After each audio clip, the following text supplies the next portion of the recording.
ಪ್ರಜೆಗಳಿಂದ ಪ್ರತಿನಿಧಿಯಾಗಿ ಆಯ್ಕೆಪಟ್ಟಂಥ ಒಬ್ಬ C P ಯೋಗೇಶ್ವರರು 19 ಜನ MLAಗಳನ್ನ ಮುಗಿಸ್ತೀನಿ ಅಂದರೆ ಇದು ಯಾವ ರೀತಿ ಮುಗಿಸ್ತೀನಿ ಅಂತಕ್ಕಂಥ ಸ್ಪಷ್ಟೀಕರಣ ಕೊಡಬೇಕಾಗಿದೆ. ಪ್ರಜಾಪ್ರಭುತ್ವಕ್ಕೆ ಒಡ್ಡಿರ್ತಕ್ಕಂಥ ಬಹು ದೊಡ್ಡ ಬೆದರಿಕೆ ಇದು. ಅದ್ರ ಜೊತೆಗೆ ಆ ಮನುಷ್ಯ ಹೇಳ್ತಾನೆ, ನಾನು ಮನಸ್ಸು ಮಾಡಿದ್ರೆ ಅಥವಾ ನನಗೇನಾದ್ರು ಟಾಸ್ಕ್ ಕೊಟ್ಟರೆ ಸಂಪೂರ್ಣ ಮುಗಿಸಾಕ್ತಾನೆ. ಟಾಸ್ಕ್ ಕೊಡೋಂಥ ವ್ಯಕ್ತಿ ಯಾರು? ಏನು ನೀವೇನು ದೊಡ್ಡ ಪಾಳೆಗಾರಿಕೆ ಅಂದ್ಕೊಂಡಿದ್ದೀರಾ? ಸಿ ಪಿ ಯೋಗೇಶ್ವರ್ ಅವರೇ, ಒಂದಿನ ಕಾಂಗ್ರೆಸ್ ಮುಗಿಸ್ತೀನಿ ಅಂತೀರಾ, ಒಂದಿನ BJP ಮುಗಿಸ್ತೀನಿ ಅಂತೀರಾ. ನೀವೇನು ದೊಡ್ಡ ಅಂತಾರಾಷ್ಟ್ರೀಯ ಎಕ್ಕಶ್ಚಿತ್ ರೌಡಿ ಥರ ಮಾತಾಡ್ತಾ ಇದ್ದೀರಾ. ಇದನ್ನು ತೀವ್ರವಾಗಿ ಖಂಡಿಸ್ತೇವೆ. ಈ ವಿಶ್ವದ ಅತಿ ದೊಡ್ಡ ಸಂವಿಧಾನ, ಪ್ರಜಾಪ್ರಭುತ್ವ ಸಂವಿಧಾನಕ್ಕೆ 75 ವರ್ಷ ತುಂಬಿದೆ. ಇಂಥ ಸಂದರ್ಭದಲ್ಲಿ ಏನು ಒಬ್ಬ ವ್ಯಕ್ತಿ, ಚನ್ನಪಟ್ಟಣದ ವ್ಯಕ್ತಿ ಸಿ ಪಿ ಯೋಗೇಶ್ವರ್ ಏನಿದ್ದಾನೆ, ಆ ವ್ಯಕ್ತಿ ಸಂವಿಧಾನಕ್ಕೆ ಬಹು ದೊಡ್ಡ ಅಪಚಾರ ಎಸಗೋದ್ರ ಮುಖಾಂತರ ಈ 75 ವರ್ಷದ ಸುವರ್ಣ ಸಂಭ್ರಮದಲ್ಲಿ ಇಡೀ ಪ್ರಜಾಪ್ರಭುತ್ವಕ್ಕೆ ಒಂದು ಕಂಟಕವನ್ನು ತಂದಿರ್ತಾನೆ. ಇದನ್ನು JDS ರಾಜ್ಯ ಘಟಕ, ಪರಿಶಿಷ್ಟ ಜಾತಿ ಮತ್ತು ವರ್ಗಗಳ ಘಟಕ ತೀವ್ರ ಖಂಡಿಸುತ್ತೆ. ಯಾಕಂತ ಹೇಳಿದ್ರೆ ಇತ್ತೀಚೆಗೆ ಸಿ ಪಿ ಯೋಗೇಶ್ವರು ಗೆದ್ದ ಮತದಲ್ಲಿ ಒಂದು ಮಾತು ಹೇಳ್ತಾನೆ. ಏನು ಹೇಳ್ತಾನೆ ಅಂತ ಹೇಳಿದ್ರೆ, ನಾನು ಮನಸ್ಸು ಮಾಡಿದ್ರೆ 19 ಜನ JDS ಶಾಸಕರನ್ನು ಮುಗಿಸ್ತೇನೆ ಅಂತ ಹೇಳ್ತಾನೆ. ಇದು ದಯವಿಟ್ಟು ಸರ್ಕಾರ ಏನು ಮಾಡ್ತದೆ, ಸರ್ಕಾರ ಉತ್ತರ ಕೊಡಬೇಕಾಗಿದೆ. ಇವತ್ತು ವಿಶ್ವದಲ್ಲೇ ಅತಿ ದೊಡ್ಡ ಪ್ರಜಾಪ್ರಭುತ್ವ ಹೊಂದಿರತಕ್ಕಂಥ ಭಾರತ ದೇಶದಲ್ಲಿ ಒಬ್ಬ ಪ್ರಜೆಗಳಿಂದ ಪ್ರತಿನಿಧಿಯಾಗಿ ಆಯ್ಕೆಪಟ್ಟಂಥ ಒಬ್ಬ ಸಿ ಪಿ ಯೋಗೇಶ್ವರರು 19 ಜನ MLAಗಳನ್ನ ಮುಗಿಸ್ತೀನಿ ಅಂದರೆ ಇದು ಯಾವ ರೀತಿ ಮುಗಿಸ್ತೀನಿ ಅಂತಕ್ಕಂಥ ಸ್ಪಷ್ಟೀಕರಣ ಕೊಡಬೇಕಾಗಿದೆ. ಪ್ರಜಾಪ್ರಭುತ್ವಕ್ಕೆ ಒಡ್ಡಿರ್ತಕ್ಕಂಥ ಬಹು ದೊಡ್ಡ ಬೆದರಿಕೆ ಇದು. ಅದ್ರ ಜೊತೆಗೆ ಆ ಮನುಷ್ಯ ಹೇಳ್ತಾನೆ, ನಾನು ಮನಸ್ಸು ಮಾಡಿದ್ರೆ ಅಥವಾ ನನಗೇನಾದ್ರು ಟಾಸ್ಕ್ ಕೊಟ್ಟರೆ ಸಂಪೂರ್ಣ ಮುಗಿಸಾಕ್ತಾನೆ. ಟಾಸ್ಕ್ ಕೊಡೋಂಥ ವ್ಯಕ್ತಿ ಯಾರು? ಇದು ಸಂವಿಧಾನಕ್ಕೆ ಕೊಟ್ಟಿರ್ತಕ್ಕಂಥ ಬಹು ದೊಡ್ಡ ದಾಳಿ ಮತ್ತು ಇದೊಂದು ಸುಫಾರಿ. ಇದು ಪ್ರಜಾಪ್ರಭುತ್ವದಲ್ಲಿ ಸಂವಿಧಾನದಲ್ಲಿ ಮಾಡಲಿರ್ತಕ್ಕಂಥ ಒಂದು ದೊಡ್ಡ ಹಲ್ಲೆ ಅಂತ ನಾನು ಇದನ್ನು ತೀವ್ರ ಖಂಡಿಸ್ತೇನೆ. ಇವತ್ತು ಸರ್ಕಾರಗಳು ಎಚ್ಚೆತ್ಕೊಳ್ಬೇಕಾಗಿದೆ. ದೇಶದಲ್ಲಿ 70 ವರ್ಷದ ಸಂಭ್ರಮಿಸ್ತಕ್ಕಂಥ ಸಂವಿಧಾನದಲ್ಲಿ ಬಹಳ ಬಾಲಿಶಾಗಿ ಹೇಳ್ತಾನೆ ಮನುಷ್ಯ, ನಾನು ಮನಸ್ಸು ಮಾಡಿದ್ರೆ 19 ಜನನನ್ನು ಮುಗಿಸ್ಬಿಡ್ತಾನೆ ಅಂದರೆ ಏನರ್ಥ? ಅದು ಯಾವ ರೀತಿ ಮುಗಿಸ್ತಾನೆ? ದೈಹಿಕವಾಗಿ ಮುಗಿಸ್ತಾನ, ಮಾನಸಿಕವಾಗಿ ಮುಗಿಸ್ತಾನ? ಇದು ಪ್ರಜಾಪ್ರಭುತ್ವದ ವ್ಯವಸ್ಥೆ ಮೇಲೆ ಮಾಡಿರ್ತಕ್ಕಂಥ ಒಂದು ಘನಘೋರವಾದ ದಾಳಿ. ಇವತ್ತು ಯಾವ ಭಯೋತ್ಪಾದಕ ಒಂದು ವ್ಯಕ್ತಿ ಮೇಲೆ ಒಂದು ಹಲ್ಲೆಯನ್ನು ಮಾಡ್ತೀನಿ ಅಂತ ಭಯ ಇಡ್ತಾನೋ, ಅದೇ ರೀತಿ ಸಂವಿಧಾನದಲ್ಲೇ ಮಾಡಿರ್ತಕ್ಕಂಥ ಅಂತಲ್ಲೇ. ಹಾಗೆ ತಕ್ಷಣ ಸರ್ಕಾರ, ವಿಶೇಷವಾಗಿ ಹೋಮ್ ಮಿನಿಸ್ಟ್ರು ಪರಮೇಶ್ವರ್ ಅವರು, ನೀವು ಅಂಬೇಡ್ಕರ್ಗಳ ಅನುಯಾಯಿಗಳು, ಅಂಬೇಡ್ಕರ ಒಂದು ಕಟ್ಟಾಭಿಮಾನಿಗಳು, ಅಂಬೇಡ್ಕರ್ ಬರ್ತಕ್ಕಂಥ ಒಂದು ಈ ಸಂವಿಧಾನಕ್ಕೆ ಇಂದು ಅಪಚಾರ ಏನು ಮಾಡ್ತಾಯಿದೆ ಸರ್ಕಾರ? ಮೊನ್ನೆ ಮುಖ್ಯಮಂತ್ರಿಗಳಂತ ಸಿದ್ದರಾಮಯ್ಯ ಹೇಳ್ತಾರೆ, ನಾವು ಸಂವಿಧಾನ ರಕ್ಷಣೆ ಅಂತ. ಇವತ್ತು ಸಂವಿಧಾನವನ್ನು ಬುಡಮೇಲೆ ಮಾಡ್ತೀನಿ, ಸಂವಿಧಾನವನ್ನು ಛಿದ್ರಗೊಳಿಸ್ತೀನಿ, ಸಂವಿಧಾನವನ್ನು ನಾನು ಪೀಸ್ ಮಾಡ್ತೀನಿ ಅಂತಕ್ಕಂಥ ಹೇಳಿಕೆ ಕೊಟ್ಟಿದ್ದಾನಲ್ಲ ಈ ಸಿ ಪಿ ಯೋಗೇಶ್ವರು, ಈ ತಕ್ಷಣ ಅವನ ಶಾಸಕತ್ವ ರದ್ದುಗೊಳಿಸಬೇಕು. ಇದು ಕೇವಲ JDS 19 ಶಾಸಕರ ಪ್ರಶ್ನೆ ಅಲ್ಲ, ಬದಲಾಗಿ ಪ್ರಜಾಪ್ರಭುತ್ವದಲ್ಲಿ 19 ಜನ ಏನು MLAಗಳಿದ್ದಾರೆ, ಅವರು ಪ್ರಜೆಗಳಿಂದ ಗೆಲ್ಲಲ್ಪಟ್ಟಂಥ ಸಂವಿಧಾನಾತ್ಮಕ ಶಾಸಕರಾಗಿರೋದ್ರಿಂದ ಅವರಿಗೆ ಜೀವ ಬೆದರಿಕೆ ಇದೆಯಾ? ದೈಹಿಕವಾಗಿ ಜೀವ ಬೆದರಿಕೆ ಇದೆಯಾ? ಪ್ರಾಣ ಬೆದರಿಕೆ ಇದೆಯಾ? ಟಾಸ್ಕ್ ಕೊಡು. ಟಾಸ್ಕ್ ಯಾರು ಕೊಡ್ತಾರೆ ನಿಮಗೆ? ನೀವೇನು ಸುಫಾರಿ ತೊಗೊಂಡಿದ್ದೀರಾ? ಪ್ರಜಾಪ್ರಭುತ್ವ ಮತ್ತು ಸಂವಿಧಾನದ ಮೇಲೆ ಸುಫಾರಿ ಕೊಟ್ಟವ್ರು ಯಾರು? ಮೊನ್ನೆ DK ಶಿವಕುಮಾರ್ ಉತ್ತರ ಕೊಡಬೇಕು. ಅವ್ರು ಹೇಳ್ತಾರೆ, ಟಾಸ್ಕ್ ಕೊಟ್ಟರೆ, ಕಾಂಗ್ರೆಸ್ನವ್ರು ಟಾಸ್ಕ್ ಕೊಟ್ಟರೆ 19 ಜನನ ಮುಗಿಸ್ತೀನಿ. ಏನು ನೀವೇನು ದೊಡ್ಡ ಪಾಳೆಗಾರಿಕೆ ಅಂದ್ಕೊಂಡಿದ್ದೀರಾ? ಸಿ ಪಿ ಯೋಗೇಶ್ವರ್ ಅವರೇ, ಒಂದಿನ ಕಾಂಗ್ರೆಸ್ ಮುಗಿಸ್ತೀನಿ ಅಂತೀರಾ, ಒಂದಿನ BJP ಮುಗಿಸ್ತೀನಿ ಅಂತೀರಾ. ನೀವೇನು ದೊಡ್ಡ ಅಂತಾರಾಷ್ಟ್ರೀಯ ಎಕ್ಕಶ್ಚಿತ್ ರೌಡಿ ಥರ ಮಾತಾಡ್ತಾ ಇದ್ದೀರಾ. ಇದನ್ನು ತೀವ್ರ ಖಂಡಿಸ್ತೇವೆ. ನಾವು ಇತ್ತೀಚೆಗೆ ನಾನು ಮಾತಾಡಿದ್ದೇನೆ ನಮ್ಮ ರಾಜ್ಯಾಧ್ಯಕ್ಷರಾದಂಥ ಡಾಕ್ಟರ್ ಅನ್ನದಾನಿ ಜೊತೆಲೆ, ನಾವು ರಾಜ್ಯಪಾಲರಿಗೆ ಬಹಳ ಗಂಭೀರವಾಗಿ ಪರಿಗಣಿಸಿ ಈತನ ಶಾಸಕತ್ವ ರದ್ದುಪಡಿಸ್ಬೇಕಂತ ರಾಜಭವನ ಛಲ ಮಾಡ್ತಾ ಇದ್ದೀವಿ. ಎಲ್ಲ ಪ್ರಜ್ಞಾವಂತರು 224 ಶಾಸಕರು ಏನಿದ್ದಾರೆ, ನೀವು ದೊಡ್ಡ ಚಿಂತೆ ಮಾಡಬೇಕಾಗಿದೆ. ನಾನು ಮುಗಿಸ್ತೀನಿ ಅಂದರೆ ಏನರ್ಥ? ಸಿ ಪಿ ಯೋಗೇಶ್ವರ್ ದಯವಿಟ್ಟು ಉತ್ತರ ಕೊಡಬೇಕು. ಇದಕ್ಕೆ ಯಾವ ರೀತಿ ಮುಗಿಸ್ತೀಯಾ? ನೀನು ಕೊಲೆ ಮಾಡ್ತೀಯಾ ಅಥವಾ ದೈಹಿಕವಾಗಿ ಮುಗಿಸ್ತೀಯಾ ಅಥವಾ ನಿಂಗೆ ಸುಪಾರಿ ಕೊಡೋರು ಯಾರು? DK ಶಿವಕುಮಾರ್ ಸುಪಾರಿ ಕೊಟ್ರಾ? ಸಿದ್ದರಾಮಯ್ಯ ಸುಪಾರಿ ಕೊಟ್ರಾ? ಇದು ಇಡೀ 224 ಜನ ತಲೆ ತೆಗೆಸ್ತಕ್ಕಂಥ ಒಂದು ನಾಚಿಕೆಗೇಡಿನ ಹೇಳಿಕೆ. ಜನ ದಂಗೆ ಇದ್ದಿಲ್ಲ, ಯಾಕಂತ ಗೊತ್ತಾಗ್ತಾಯಿಲ್ಲ. ಈ ತಕ್ಷಣ ಸಿ ಪಿ ಯೋಗೇಶ್ವರ್ ಅವ್ರಿಗೆ ಹೇಳ್ತಾ ಇದ್ದೀನಿ, ನೀನು 19 ಶಾಸಕರಲ್ಲ, 19 ಶಾಸಕರ ಹಿಂದಿರ್ತಕ್ಕಂಥ ಒಬ್ಬ ಕಾರ್ಯಕರ್ತನ ಕೂದಲು ಕೂಡ ತೊಗೊಂಡು ಬರೋಕ್ಕಾಗಿಲ್ಲ, ತೊಗೊಂಡು ಬರೋದು ಇಲ್ಲ. ಎಲ್ಲರೂ ಕಟ್ಟ ಅನ್ಯಾಯಗಳಿದ್ದಾವೆ ನಮ್ಮ JDSಲ್ಲಿ. ತಕ್ಷಣ ಕ್ಷಮೆ ಯಾಚಿಸ್ಬೇಕು. ನಾನು ಈ ಮಾತಿಗೆ ಕ್ಷಮಿಸ್ತೀನಿ ಅಂತ, ಇಲ್ಲಾಂದರೆ ಇಡೀ ರಾಜ್ಯಾದ್ಯಂತ ನಿನ್ನ ವಿರುದ್ಧವಾಗಿ ಕೇವಲ JDS ಅಲ್ಲ, ಪ್ರಜಾಪ್ರಭುತ್ವದಲ್ಲಿ ನಂಬಿಕೆ ಇರ್ತಕ್ಕಂಥ ಮತ್ತು ಸಂವಿಧಾನ ನಂಬಿಕೆ ಇರ್ತಕ್ಕಂಥ ಅಷ್ಟು ಜನ ನಿನ್ನ ವಿರುದ್ಧವಾಗಿ ದಂಗೆ ಹೇಳ್ತೇವೆ ಅಂತ ಕರ್ನಾಟಕ ಪರಿಶಿಷ್ಟ ಜಾತ್ಯತೀತ ಜನತಾದಳ ವತಿಯಿಂದ ಎಚ್ಚರಿಕೆ ಕೊಡ್ತಾ ಇದ್ದೀನಿ. ಇದನ್ನು ತಕ್ಷಣ ತಿದ್ಕೊಳ್ಬೇಕು. ಜೊತೆಗೆ ಕರ್ನಾಟಕದ ಸರ್ಕಾರ ಇವತ್ತು 75ನೇ ಒಂದು ಸುವರ್ಣ ಮಹೋತ್ಸವದಲ್ಲಿ ಏನು ಅಂಬೇಡ್ಕರ್ಗೆ ಅವಮಾನ ಮಾಡಿದೆ ನೇರವಾಗಿ, ಇದು ಅಂಬೇಡ್ಕರ್ ಆಗಿರ್ತಕ್ಕಂಥ ಒಂದು ಅವಮಾನ. ಸೊಮೋಟೋ ಕೇಸ್ ದಾಖಲಿಸಿ ಈತನ ಶಾಸಕತ್ವವನ್ನು ರದ್ದುಪಡಿಸಬೇಕಂತ ನಾನು ಸರ್ಕಾರಕ್ಕೆ ಎಚ್ಚರಿಕೆ ಕೊಡ್ತಾ ಇದ್ದೇನೆ. JDS ಮುಗಿದ ಅಧ್ಯಾಯ ಅಂತ ಹೇಳ್ತಾ ಇದ್ದಾರೆ. ಏನು ಕಾಂಗ್ರೆಸ್ ನಾಯಕರು ಮತ್ತು ತಮಗೆ ಗೊತ್ತಿರೋಂಗೆ ಇನ್ನು ನಮ್ಮ JDS ಮುಗಿದೈತು ಈ ರಾಜ್ಯದಲ್ಲಿ ಅಂತ.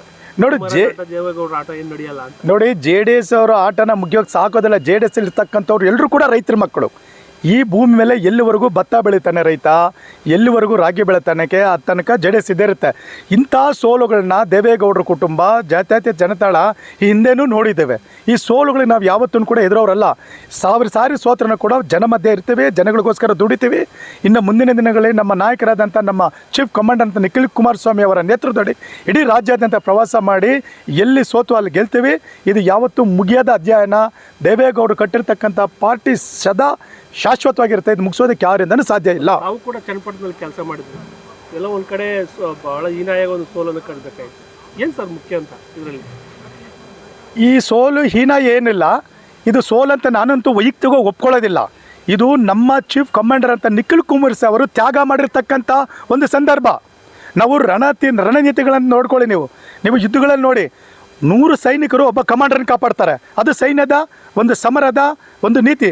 ಆದರೆ ನಮ್ಮ ಕಮಾಂಡರ್ ಅಂತ ನಿಖಿಲ್ ಕುಮಾರಸ್ವಾಮಿ ಅವರು ಒಂದು ಹೇಳಿಕೆಯನ್ನು ಕೊಡ್ತಾರೆ, ನಾನು ಬೈ ಎಲೆಕ್ಷನ್ ನಿಂತ್ಕೊಳ್ಳೋದಕ್ಕೆ ತಯಾರಿರಲಿಲ್ಲ, ಆದರೆ NDA ಮತ್ತು JDS ಅವರ ಒಂದು ಒತ್ತಾಯದ ಮೇರೆಗೆ ಅಥವಾ ಒಂದು ಕೋರಿಕೆ ನಿಂತಿದ್ದೇನೆ ಅಂತ ಕೇಳ್ತಾರೆ.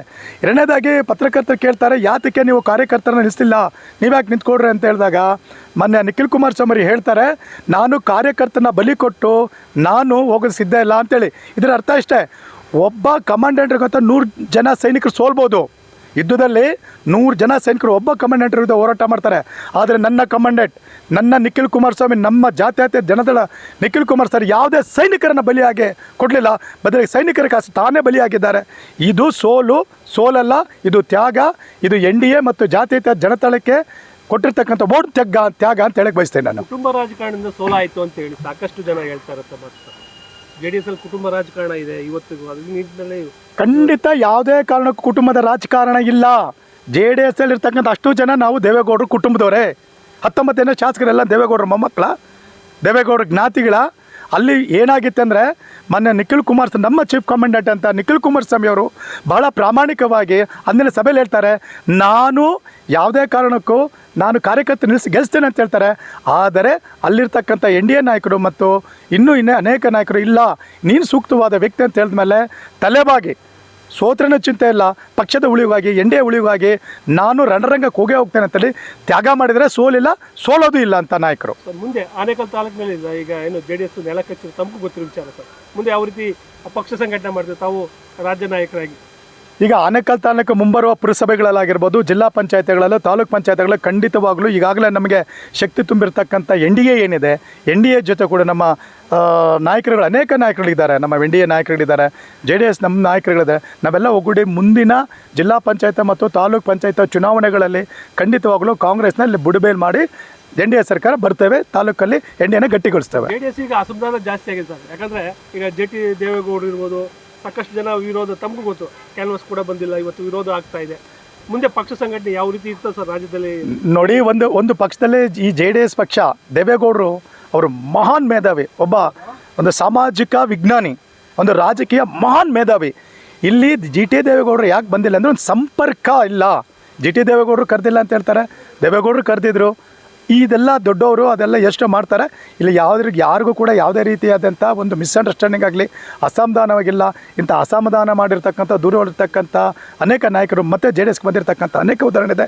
GT ದೇವೇಗೌಡರು ಬರ್ತಾರೆ, ಹೋಗಿರ್ತಂಥ ಎಲ್ಲರೂ ಮುಂದಿನ ದಿನಗಳ ಒಗ್ಗೂಡಿಸಿ ನಮ್ಮ ನಿಖಿಲ್ ಕುಮಾರಸ್ವಾಮಿ ಅವರು ಏನಿದೆ ನಮ್ಮ ಕಮಾಂಡೆಂಟ್ರು, ಇವರನ್ನ ರಾಜ್ಯಾಂತ ಪ್ರವಾಸ ಮಾಡಿ ಯುವಕರನ್ನು ಬೆನ್ನಿಗೆ ಇಟ್ಕೊಂಡು ಖಂಡಿತವಾಗಲೂ ಮುಂಬರುವ 2028 NDA ಸರ್ಕಾರ ಆಗಿರುತ್ತೆ. BJP ಜೊತೆ ಹೋಗಿರೋದ್ರಿಂದ JDSಗೆ ಈ ಹಿನ್ನಡೆ ಆಯ್ತಾ? ಯಾಕಂದರೆ ಸಾಕಷ್ಟು ಬದಲಾವಣೆ ಆಗ್ತಿರಂತ. ಖಂಡಿತವಾಗ್ಲೂ BJPಯಿಂದ ಹೋಗಿರೋದ್ರಿಂದ ಯಾವುದೇ ರೀತಿಯಂಥ ಹಿನ್ನಡೆ ಆಗಿಲ್ಲ, ಬದಲಾಗಿ ನಮಗೂ ಶಕ್ತಿ ಬಂದಿದೆ. BJPಯಿಂದ ದಳಕ್ಕೆ ಶಕ್ತಿ ಬಂದಿದೆ, ದಳದಿಂದ BJP ಶಕ್ತಿಯಿಂದ ಎರಡೂ ಕೂಡ ಸಮಾನಾಂತರವಾಗಿ ಹೋರಾಟ ಮಾಡ್ತಾ ಇದ್ದೀವಿ. ಯಾವುದೇ ಕಾರಣಕ್ಕೂ BJPಯಿಂದ ದಳಕ್ಕಂತ ಯಾವುದೇ ಆದಂಥ ನಿಶಕ್ತಿ ಆಗಿಲ್ಲ, ಹೆಚ್ಚಾಗಿ ಶಕ್ತಿ ಬರುತ್ತೆ, ಅದರಲ್ಲಿ ಯಾವುದೇ ಸಂದೇಹ ಬೇಡ. ಸರ್ಕಾರಕ್ಕೆ ಏನು ಹೇಳ್ತೀರಿ ಸರ್? ನೋಡಿ, ರಾಜ್ಯ ಸರ್ಕಾರಕ್ಕೆ ನಾವು ಬಹುದೊಡ್ಡವಾಗಿ ಮೊದಲಾಗಿ ಮಾನ್ಯ ಸಿದ್ದರಾಮಯ್ಯ ಅವರಿಗೆ, ತಮಗೆ ನೀವು ಒಬ್ಬ ಜಾತ್ಯತೀತವಾದಿ ಆದರೆ ತಕ್ಷಣ ಸಿ ಪಿ ಯೋಗೇಶ್ವರ್ ಅವರ ಶಾಸಕತ್ವವನ್ನು ರದ್ದು ಮಾಡಿ ಸುಮೋಟೋ ಕೇಸ್ ಹಾಕಿ ಆತನ್ನು ಜೈಲಿಗೆ ಕಳಿಸಿ. ಸರ್ ಆತ ಹೇಳ್ತಾರೆ 18 ಜನ 19 ಜನ ಕರ್ಕೊಂಬರ್ತೀನಿ, ನನಗೆ ಟಾಸ್ಕ್ ಕೊಟ್ರೆ ಅಂತ. ಅದೇ ಕರ್ಕೊಂಬರ್ತೀನಿ ಅದು ಯಾವ ರೀತಿ ಕರ್ಕೊಂಬರ್ತೀರಾ, ಮುಗಿಸ್ತೀನಿ ಅಂತ ಪದ ಬಳಸಿದ್ದಾರೆ. ಇದು ಒಬ್ಬ ರೌಡಿ, ಒಬ್ಬ ಭಯೋತ್ಪಾದಕ, ಏನು ಹೆಂಗೆ ಕರ್ಕೊಂಡು ಹೋಗ್ಬಿಡ್ತಾರೆ ಅದನ್ನೇ ಹೇಳಿ ಅಂತ ಹೇಳ್ತಾ ಇರೋದು. ಇದೇನು ಪ್ರಜಾಪ್ರಭುತ್ವದ ವ್ಯವಸ್ಥೆಯಲ್ಲಿ ಡಾಕ್ಟರ್ ಬಾಬಾ ಸಾಹೇಬ್ ಅಂಬೇಡ್ಕರ್ ಅವರು ಸೀಕ್ರೆಟ್ ಬ್ಯಾಲೆಟ್ ಪೇಪರ್ ಕೊಟ್ಟಿದ್ದಾರೆ. ಗಂಡ ಹಾಕಿದ್ರೆ ಹೆಂಡತಿ ಗೊತ್ತಾಗಬಾರ್ದು, ಹೆಂಡತಿ ಗೊತ್ತಾಗ್ರೆ ಗಂಡು ಕೊಡಬಾರ್ದಂತ.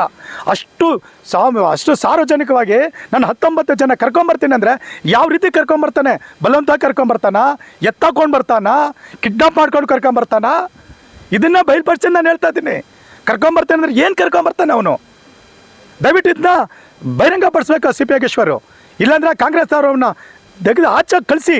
ಇದು ಮಾಡಿರ್ತಕ್ಕಂಥ ಪ್ರಜಾಪ್ರಭುತ್ವದ ಮೇಲೆ ಮಾಡಿರ್ತಕ್ಕಂಥ ಹಲ್ಲೆ, ದಾಳಿ, ಇವನೊಬ್ಬ ಸುಪಾರಿ ಕಿಲ್ಲರ್ ಥರ ಒರೆಸ್ತಾ ಇದ್ದಾನೆ. ಎತ್ತಕೊಂಬಂದ್ಬಿಡ್ತೀನಿ, ಕರ್ಕೊಂಬಂದ್ಬಿಡ್ತೀನಿ. ಏನು ಕಿಡ್ನಾಪ್ ಮಾಡ್ಕೊಂಬರ್ತಾನ ಅಥವಾ ಯಾರು ನಮ್ಮ ಶಾಸಕರು ಸಂಪರ್ಕದಲ್ಲಿದ್ದಾನ? ಬಹಿರಂಗಪಡಿಸ್ಲಿ, ಇಲ್ಲಾಂದರೆ ಶಾಸಕತ್ವ ರದ್ದು ಮಾಡಲಿ.